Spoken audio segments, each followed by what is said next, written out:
sur mon arrivée, sur la période particulière que ça impose. Hein. Il y a un entraîneur qui part, un autre qui arrive, c'est jamais simple. Et sur le fait qu'ils ont été en capacité, avec le staff, de bien assumer, parce que pendant cette période, il y a eu 2 victoires. Et c'est toujours mieux pour un entraîneur qui arrive en cours de saison d'arriver dans ces conditions-là, forcément. Oui, c'est sûr, là vous arrivez, 2 victoires, c'est plutôt positif pour vous. Oui, bien sûr. Quels sont les atouts là peut-être du groupe que vous avez pu voir ce matin? Je vais finir par votre première question.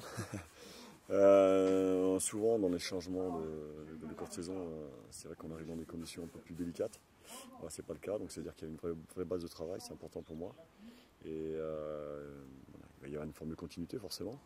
Moi, j'ai forcément amené mes idées, ma touche personnelle, mais voilà, il y a une vraie base et on va s'appuyer dessus.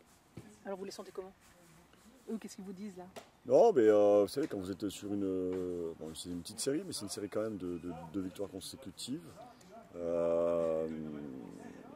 Dans une période comme ça, je le répète, délicate à vivre, forcément ça allège l'atmosphère. Et puis bon, l'équipe on a 17 points, on est bien calé au milieu de tableau, avec l'objectif de continuer cette série, forcément, de continuer à progresser, parce que mon leitmotiv c'est ça, c'est qu'individuellement et collectivement on progresse en permanence.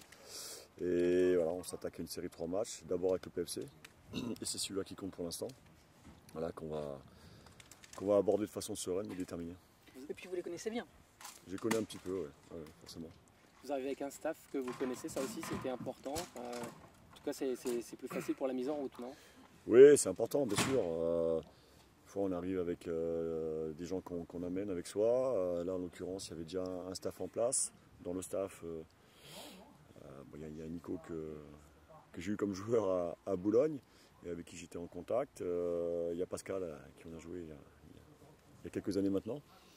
Non, c'est important. Après, c'est pas un staff avec qui j'ai déjà travaillé. Donc forcément, il faut un temps d'adaptation par rapport à ce que je demande et puis aux idées que je veux imposer. Mais ça passe par la discussion, la concertation, le travail, forcément.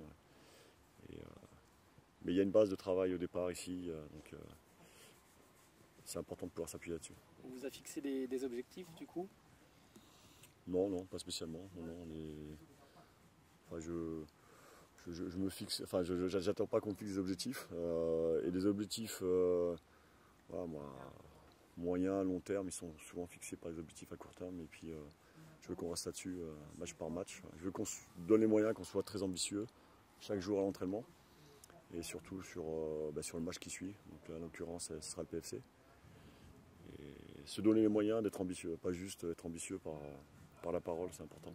Et si on gagne beaucoup de matchs, on a des chances d'aller haut, tout simplement. De viser la montée? Je vise une victoire contre le PFC. Oui, pour commencer. C'est ce qui m'importe. Merci. Est-ce que le temps était long depuis le moment où vous auriez dû prendre vos fonctions à Bastia ou depuis que vous les avez pris? Comment vous avez vécu ça? Ça n'a pas été une période simple, effectivement. Ouais. Non, pour plein de raisons, parce qu'on a fait une préparation, enfin, un certain nombre de préparation dans des conditions très très difficiles, en sous-effectif, sans pouvoir recruter. Une problématique aussi liée au club financière, donc forcément sur les paiements des salaires, avec l'incertitude liée au fait de rester en Ligue 2 ou pas, d'être repêché. Donc ça a été un mois très très difficile forcément. Il a fallu garder le groupe, le petit groupe que j'avais sous la main sous pression, en tout cas essayer de se préparer au cas où. Et puis la sentence est tombée, donc après forcément on s'attend à rester inactif une bonne période, parce que à ce moment-là, pendant la préparation, tous les clubs ont leur entraîneur. Oui, après ça fait partie des aléas du métier. Moi je savais où je mettais les pieds en venant au Sporting. Voilà, c'est un club qui m'est cher. C'est pour ça que j'étais revenu.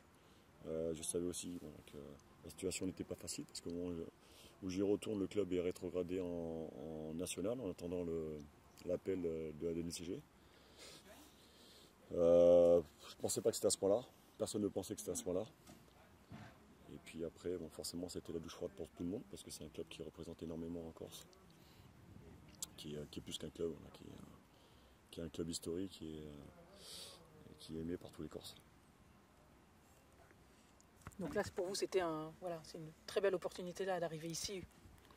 Oui, ben j'ai eu la chance depuis mon départ du PFC d'être sollicité malgré tout. Voilà, donc à partir du moment où le club avait acté le changement d'entraîneur, je faisais partie d'une longue liste, j'imagine. Et puis, voilà, c'est un club que je connais, hein, je suis originaire de pas loin. J'ai souvent affronté le club de Valenciennes. Je connaissais les structures aussi, hein, quand on était à Boulogne avec Philippe Montagnier et Michel Tron, on était venus visiter avant qu'ils reprennent l'équipe 6 mois plus tard. Voilà, je connais aussi l'historique du club. Voilà, c'est un club qui compte dans le football français. Il y a des très belles installations. Enfin, il y a quoi travailler, un beau stade bien sûr. Voilà. Donc l'idée c'est de travailler pour voilà, construire quelque chose d'intéressant avec Valenciennes. Et puis bon, on a tous la volonté de gagner un maximum de matchs. Hein, donc ça sera l'eau de mon quotidien avec le staff.